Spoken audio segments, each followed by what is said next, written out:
अच्छा, अगर आप ये रूटीन फ़ॉलो करने लग जाएँगे ना और आपने यही सोचना है कि मैंने यही खाना है, बस। मैं ज़िंदा रहने के लिए सिर्फ़ खा रहा हूँ, मैं खाने के लिए ज़िंदा नहीं हूँ। हम लाहौरी जो होते हैं ना, हम ज़िंदा ही खाने के लिए हैं, डोंट डू दैट। अपनी सेहत के साथ ये मत करें, आपने सिर्फ़ ज़िंदा रहने के लिए खाना है। अच्छा, मेरी एक रमज़ान मैं सीरीज़ कर रही थी, तो उसमें मेरी मुलाकात एक हम किसी के घर गए, वहाँ से हमने प्रोग्राम किया। तो उन्होंने अपने हस्बैंड का वेट कम कराया था 1 साल में 55 केजी।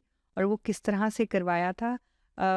आपको पता है कॉलीफ्लावर राइस जो होते हैं, जो कॉलीफ्लावर गोभी जो होती है उसको बारीक कद्दूकश किया होता है और फ्रीज़ किया होता है। आप उसको एज़ अ राइस की तरह थोड़ा-सा हल्का-सा वो बना के तड़का-सा और उसके बीच में वो डाल के उसको टॉस करके आप उसको एज़ अ राइस और साथ चिकन का कीमा। वो कहती हैं कि मेरे हस्बैंड 2 साल से सिर्फ़ यही खाते हैं, चिकन का कीमा, उसमें मसाले-मसूले डाल के आपने कर लिया और वो एवोकाडो का ऑयल यूज़ करती थी और साथ में ये कॉलीफ्लावर।